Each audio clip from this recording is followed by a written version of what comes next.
4 days?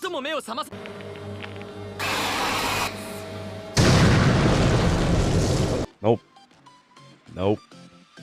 No. No, no, no, no, no, no, no. Yo, what's up? Welcome back. Welcome to new. My name is Mark, and today we're back with another episode of Wistoria 1 and Zora. This is episode 9 of season 2. And if you want to see the reaction to it, you can check it out on Patreon, link in the description down below. But with that said, where we last left off at the end of last episode, we got to meet Seri Duen, who was like one of the 7 legends of the academy. And she's like very powerful, very, very strange, to me at least. And even stranger as we move on to the this episode. But we got to meet her, and through a series of events, Julius, he almost dies. Will kind of dies, kind of almost dies, not does die, kind of almost dies, I guess, in a way. And Sheridan's like, yo, I want to take the 2 of you on as 2 of my students. And so I guess they say yes, and at the end of the episode we learn just how strong that she is. She's a Maltose. She can use 6 out of 7 elements or 5 out of 6 elements. Like, she can use basically all the elements except for 1, I think.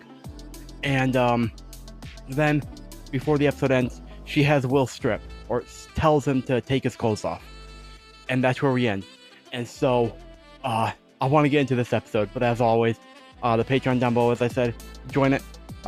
Tiers are lower price now, and yeah, you get a shout out my reaction, come back here for the review, and as always, like and subscribe and ding that notification bell, hype the video on the YouTube mobile app. But as always, if you're new here, strap in. If you've been here before, you know what to do.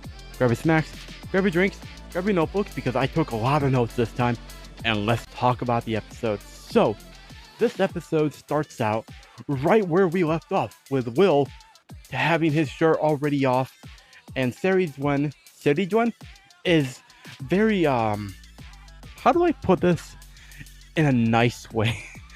Creepy. Not creepy, kind of creepy, yeah, but she's also a little weird about it. Like, she's blushing as she's like looking at Will, and it's weird, I gotta be honest, and Julius also agrees it's weird. And but in the process of all that, Julius, we get a little insight into him again. He notices a giant scar on Will's back, and Julius has like a moment, not of self-reflection, but a moment of like, oh, what did he go through to get that scar? Because it's a giant nasty scar on his back, bro. Like, it's in the middle with like a giant, it's like a filled in X. It's not good, man. It does not look good. And so Seri then touches the scar, and she says that the scar is basically she taps to slap the scar to ascertain the location of the lock to open the next door, whatever that means, which we learn what that means later on. But we also learn from Will that that's a scar that he got when he was protecting Elfie when they were younger.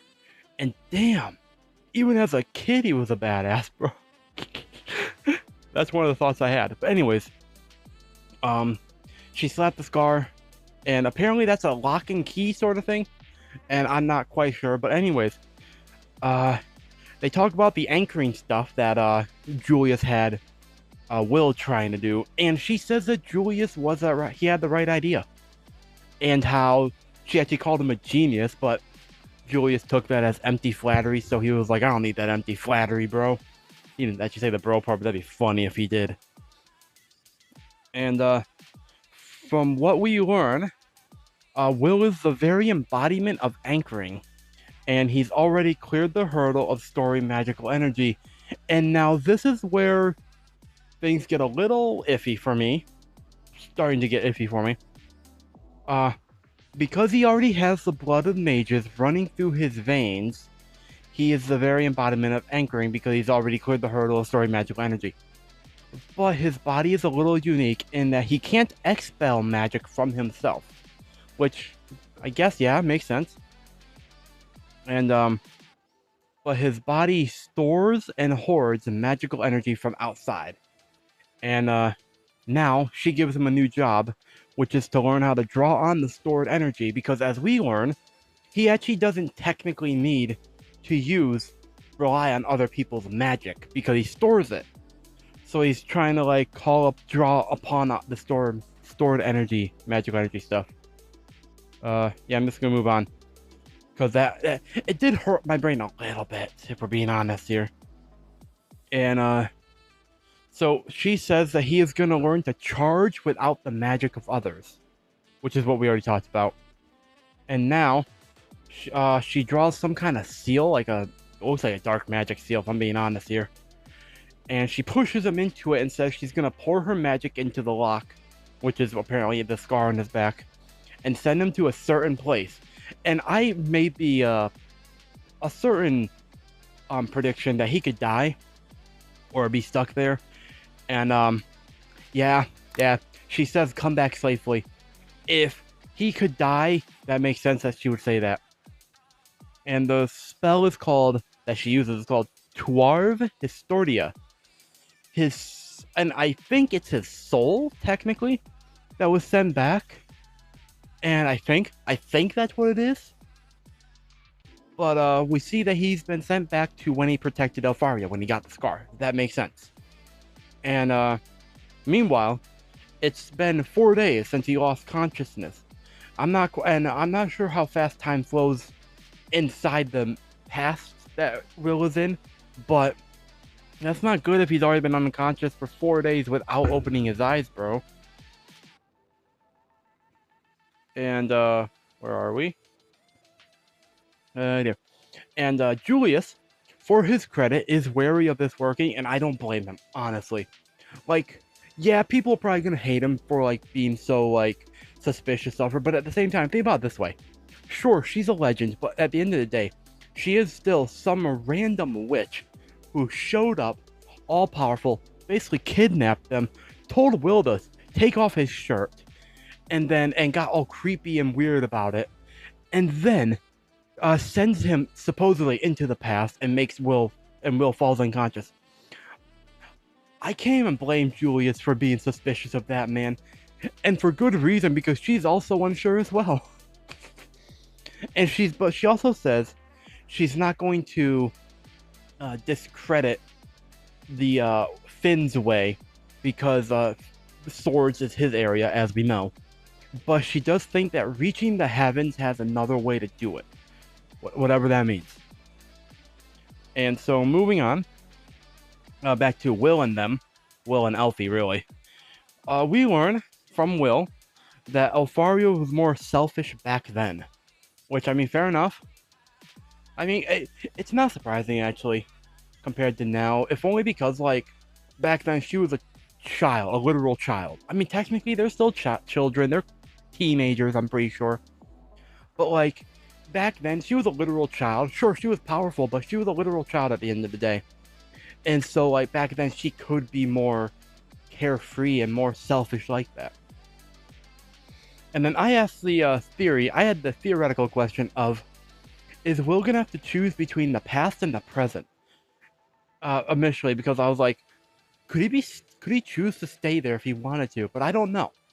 The come back safely part that Sheridan just said to him, that's the thing that's a little interesting to me. Because I'm not sure if that means, like, he could be stuck there, he could die there, but we didn't see him die per se, but, like, I don't know. Anyways, the reason they're in this forest is that they're going to... The reason they're in this forest is that they're going to find a strange monster in it. Which, I mean, fair enough. That is fair. You can do that. And, because it's been, what's the word? Terrorizing the forest and everyone.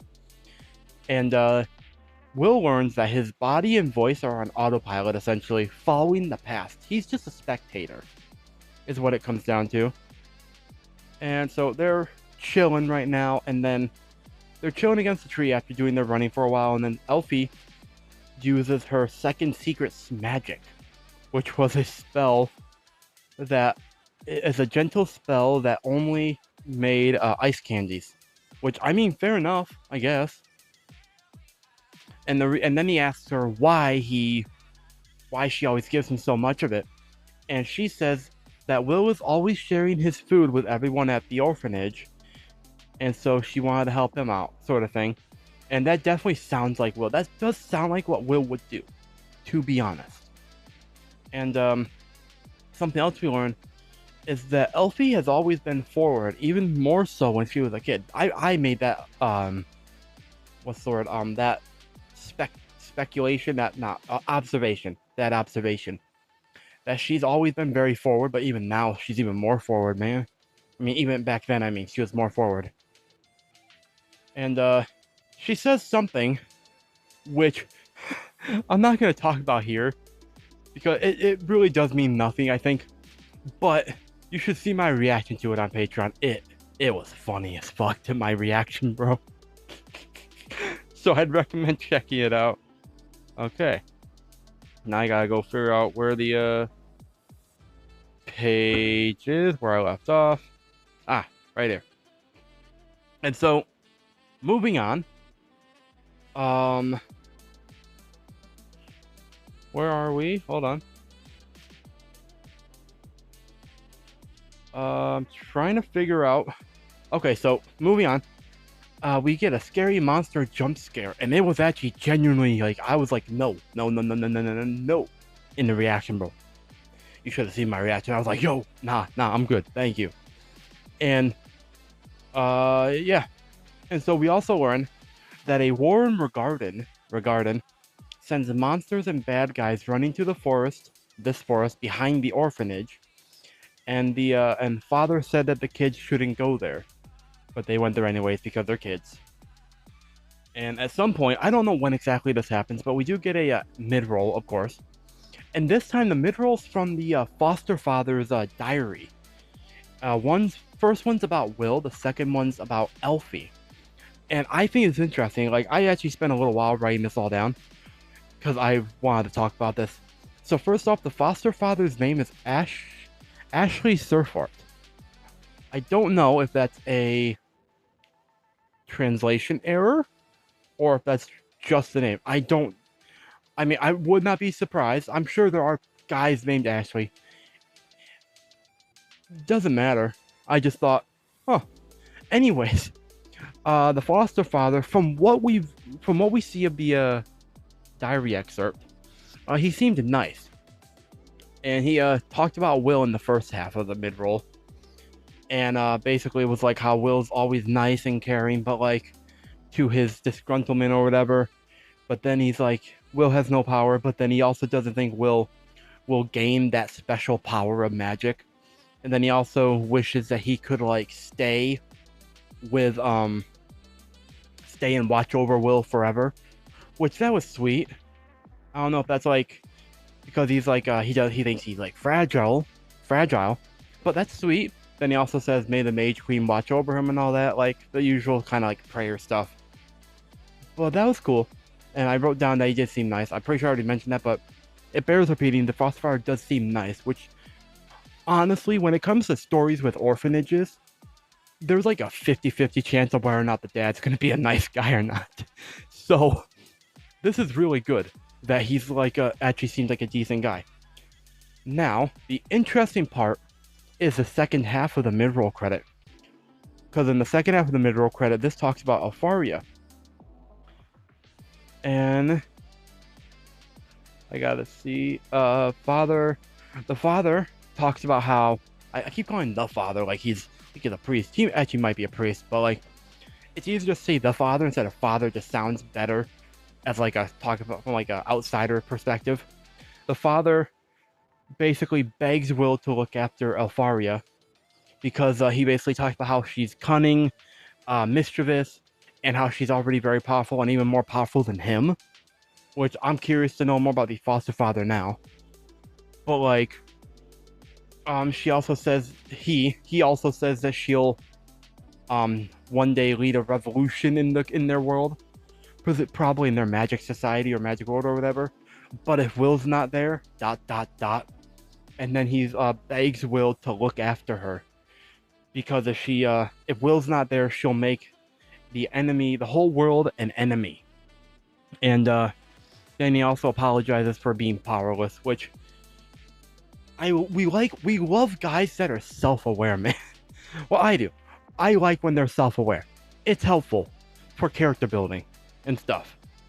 And so that's the mid-roll credits. And again, I thought it was interesting how they seem to have like the foster father thinks highly of both of. He does think highly of both of them, but in different ways. I don't think he thinks Will is fragile. He just, it's hard to explain. The point I'm making is that I do like the foster father, and I hope we see more of him at some point. I have no idea if we do in the story or not. But anyways, also, I think this is before we actually get the end, the mid-roll credit. But when they enter the forest, Will has a thought about how his memory of what comes next is hazy. And so that's not great. Meanwhile, where am I? Meanwhile, they get attacked, which is not surprising, considering the whole scar on his back. But Will says they get attacked by a mage-created creature that was apparently injured. And he wonders if it's really on its own. And Elfie steps forward and she's like, "Yo, I got this. I'll protect you." And she points the thing at her wand. I couldn't think of what it was called for a moment. The wand at the monster. And she then does also the AIZO, which is the clones. Then they all send attacks at it. And unfortunately, of all the enemies they had to fight in this moment, it had to be an enemy that can reflect magic, bro. It can unfortunately reflect magic, and it just destroys everything. And also reflects an attack back at Will. And if Elfie knows about that, I do wonder if if Elfie feels any guilt over that. Even if, like, logically it's not her fault, because how is she supposed to know? Actually, okay, hypothetically, could this whole thing be blamed on Elfie? She led Will into the forest. She dragged him along. She's supposed to be the strong one, and she's supposed to protect the weak. But she would have protected him by not going into the forest. So theoretically, this whole incident could be blamed on her. Obviously, I'm not going to probably blame it on her, but there is an argument that could be made. And so meanwhile, she's crying about how she get back up because she's not scared. It doesn't hurt. And she points her wand back at the monster, and she's like, "I will protect Will," and she's crying, and it's very sad, very depressing. I will say, the scene hits hard, but not as hard as I think it probably could have if, like, we didn't know that this was like a flashback or a past, and that they survived. But I will say, during the reaction, I got goosebumps, I got emotional and everything. Like, it worked. It hit the emotions, man. It did good.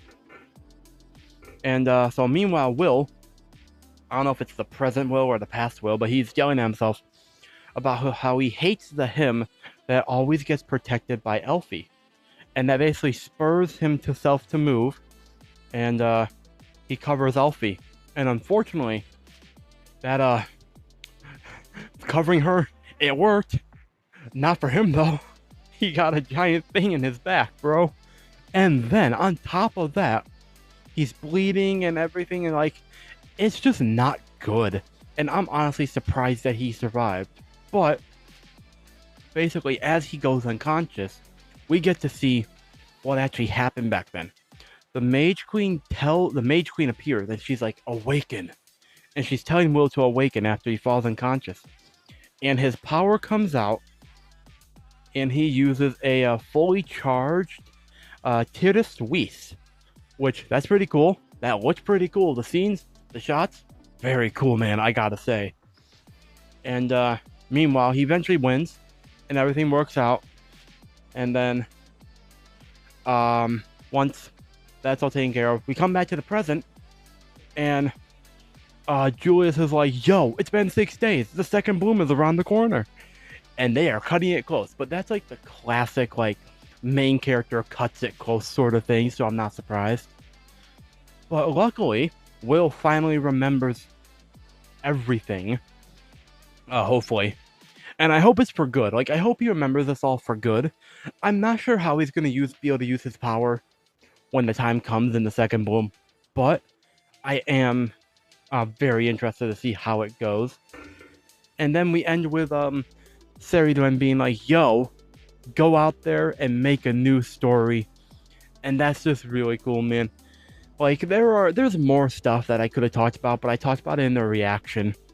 And this is already going on 20 minutes long, so I don't want to be here forever. But yeah, I hope you enjoyed this episode. I really did enjoy it, and I really am curious what your thoughts are in the comments down below. But yeah, like, subscribe, the notification bell. The Patreon for the full reaction is down below. Go check it out. Give it a like on there too, and hype the video here. Let me know in the comments down below what your thoughts are, as I said. And yeah, with that said, until next time, my name is Mark. Never stop being yourself, stay safe out there, and I will see all you incredible people in the very next video.